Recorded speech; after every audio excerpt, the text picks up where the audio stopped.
কথা টিভির পক্ষ থেকে আমি সুদীপ পাকড়াশি আজ আপনাদের কাছে আমার নোটায় ভোট দেওয়া নিয়ে একটা ছোট্ট প্রতিবেদন। নোটা ভারতে এখনও ক্ষমতাহীন একটি প্রতীকী প্রতিবাদ। তার কোনো আইনি স্বীকৃতি এখনও পর্যন্ত হয়নি, কিন্তু লড়াই থেমে নেই। অনেক বছর ধরেই নোটা তার আইনি স্বীকৃতি পাওয়ার জন্য লড়াই চালিয়ে যাচ্ছে। জনস্বার্থ মামলা হয়েছে, সুপ্রিম কোর্ট, দিল্লি হাইকোর্টে তার শুনানিও শুরু হয়েছে। একদিন নোটা আইনি স্বীকৃতি পাবে এই আশা প্রচুর মানুষের মধ্যে আছে। তার কারণ 2013-এ ইভিএম মেশিনে নোটা চিহ্ন জায়গা পাওয়ার পর থেকে অনেক নির্বাচনে নোটায় পড়া ভোটের হার প্রার্থীদের পাওয়া ভোটের থেকে অনেক বেশি হয়েছে। তাই নোটা যদি আইনি স্বীকৃতি পায় তাহলে সেদিনটা আসবে যে প্রার্থীদের পাওয়া ভোটের হারের চেয়ে নোটায় পড়া ভোটের হার বেশি হলে পুনর্নির্বাচন ঘোষণা করতে হবে নির্বাচন কমিশনকে, বা সেই নির্বাচন বাতিল হবে। সেই স্বপ্ন প্রচুর মানুষ দেখছেন।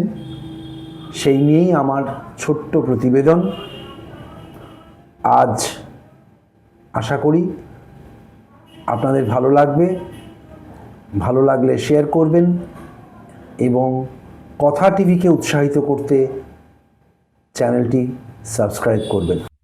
ভারতে স্বাধীনতার পর প্রথম লোকসভা নির্বাচন হয়েছিল 1952। তারপর থেকে গত 18টা লোকসভা নির্বাচন হয়েছে। বাংলায় বিধানসভা নির্বাচন হয়েছে 17টা। 2026-এর নির্বাচন 18 নম্বর। 18টা লোকসভা নির্বাচনে দাঁড়ানো বিভিন্ন দলের প্রার্থীদের বিরুদ্ধে বিভিন্ন রকমের অপরাধের অভিযোগের যে পাহাড় জমে আছে তার তথ্য আমাদের কতজনের কাছে আছে? শুধু 2024-এর লোকসভা নির্বাচনের ছবিটা একটু দেখুন। অ্যাসোসিয়েশন ফর ডেমোক্রেটিক রিফর্মস বা এডিআর এর রিপোর্ট জানাচ্ছে পার্লামেন্টে নির্বাচিত 543 জন সাংসদের মধ্যে ক্রিমিনাল কেস রয়েছে 251 জনের বিরুদ্ধে, মানে 46% বিরুদ্ধে। এর মধ্যে 31% মানে 170 জন সাংসদের বিরুদ্ধে অপরাধের মামলা গুরুতর। আর নির্বাচন হওয়ার আগের ছবিটা, প্রার্থীর সংখ্যা ছিল 8337। তাদের মধ্যে 1643 জন প্রার্থীকে নিজেদের হলফনামায় লিখতে হয়েছিল অভিযোগের কথা, অপরাধের কথা। 1191 জন আবার লিখেছিলেন গুরুতর অপরাধে অভিযুক্ত হওয়ার কথা। আর বাংলায় 2026-এর বিধানসভা নির্বাচনের ছবিতেও বিশেষ কোনো বদল নেই। এডিআর এর রিপোর্ট অনুযায়ী সব দল মিলিয়ে মোট 683 জন প্রার্থী, মানে প্রায় 23% প্রার্থী ক্রিমিনাল কেস নিয়ে নির্বাচনে মানুষের ভোট চাইতে নেমেছেন। মানে প্রতি 4 জন প্রার্থীর মধ্যে একজন কোনো না কোনো ফৌজদারি মামলায় অভিযুক্ত। 2021-এর বিধানসভা নির্বাচনের পর এই রিসার্চ জানিয়েছে নির্বাচিত 294 জন বিধায়কের মধ্যে 136 জনের মধ্যে, মানে 47% বিধায়কের বিরুদ্ধে ক্রিমিনাল কেস চলছে। তাদের 8 জন বিধায়কের বিরুদ্ধে খুনের মামলা, 29 জনের বিরুদ্ধে খুনের চেষ্টার মামলা, আর 22 জনের বিরুদ্ধে অপরাধ নারী সংক্রান্ত। এডিআর এর এই রিপোর্টে অভিযোগের পাহাড় মূলত দুটি দলের বিরুদ্ধে, তৃণমূল কংগ্রেস আর ভারতীয় জনতা পার্টি।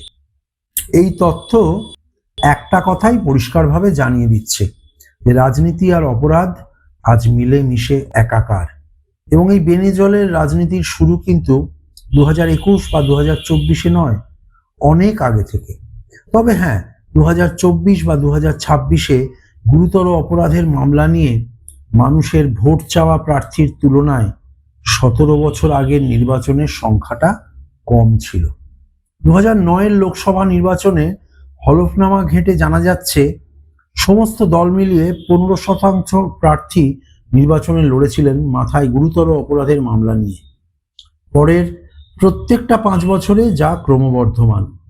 আরও একটি গুরুত্বপূর্ণ তথ্য, এডিআর এর রিপোর্ট বলছে এখনো পর্যন্ত লোকসভা নির্বাচনে ক্রিমিনাল কেসে অভিযুক্ত প্রার্থীদের জয়ের হার বেশি সৎ প্রার্থীদের তুলনায়।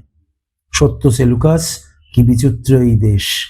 হতাশা থেকেই রাগ, ক্ষোভের জন্ম, সৃষ্টি হয়েছিল প্রতিবাদের এক ভাষা।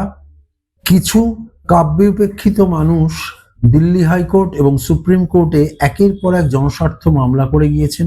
দীর্ঘদিন ধরে চলেছে আইনি লড়াই। তারই প্রতিফলন ছিল ফর্ম 49-0। দুর্নীতিগ্রস্ত প্রার্থীদের বিরুদ্ধে পছন্দ না হলে ফর্ম 49-এর মাধ্যমে আমার অসন্তোষের কথা আমি জানাবো। কিন্তু সেই ফর্মে নোটায় ভোটদানে ইচ্ছুক মানুষও 49-0 ফর্ম ফিল আপ করতে চাননি, কারণ এই ফর্মে ভোটারের গোপনীয়তা বজায় রাখা যায়নি। অবশেষে 2013 এবং সুপ্রিম কোর্টের ঐতিহাসিক রায়, ইভিএম মেশিনে জায়গা পেল নোটা। নির্বাচনে লড়াই করা কোনো প্রার্থীকে পছন্দ না হলে সংশ্লিষ্ট ব্যক্তি নোটায় ভোট দেবেন এবং সেটা গোপন থাকবে। আচ্ছা, বিশ্বজুড়ে পৃথিবীর অন্যান্য দেশের নির্বাচনেও নোটার ছবিটা কিরকম? অস্তিত্ব আছে, কিন্তু গণতন্ত্রের প্রকৃত পূজারী বলে যে দেশগুলোর উদাহরণ সাধারণ মানুষকে দেওয়া হয়, তার অধিকাংশ দেশে নোটার অস্তিত্ব এখনো পর্যন্ত কিন্তু মিশি নেই।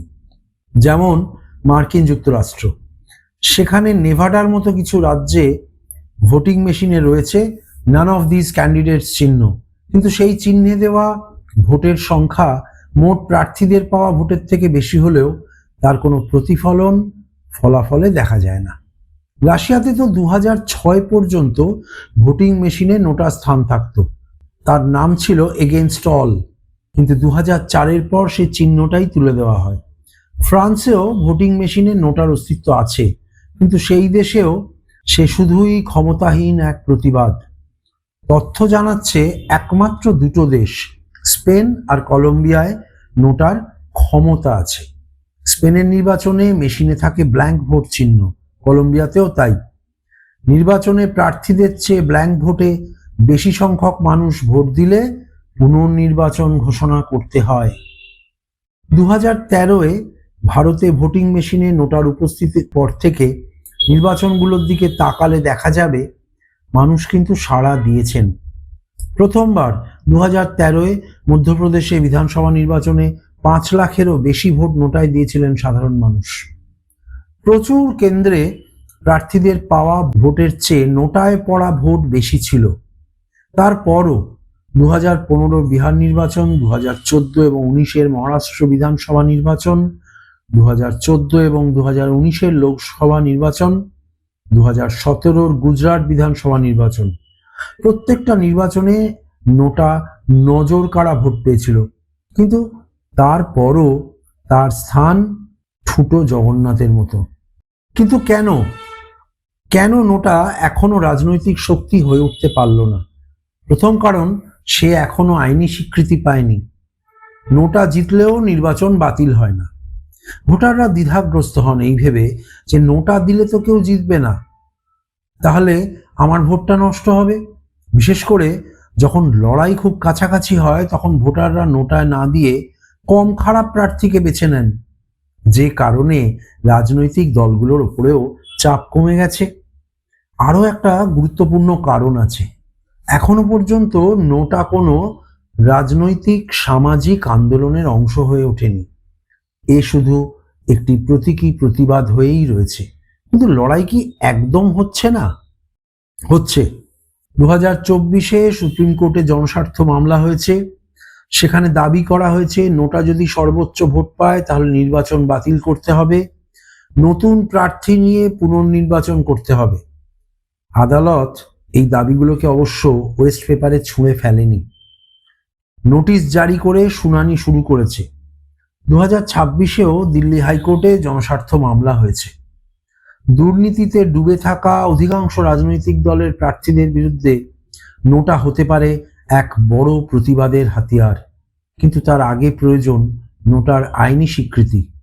আজকের পৃথিবীতে সমাজ মাধ্যম অন্যতম শক্তিশালী একটা মাধ্যম। নির্ভয়া ধর্ষণ কাণ্ডে অপরাধীদের শাস্তি পাওয়ায় সোশ্যাল মিডিয়া যে গুরুত্বপূর্ণ ভূমিকা পালন করেছিল তা নিন্দুকেরাও মেনে নেবেন। কিন্তু নোটা নিয়ে সেই সমাজ মাধ্যমেও সচেতনতার বড়ই অভাব। তাও স্বপ্ন দেখতে দোষ কি? ওই গানটার মতো, একদিন ঝড় থেমে যাবে, পৃথিবী আবার শান্ত হবে।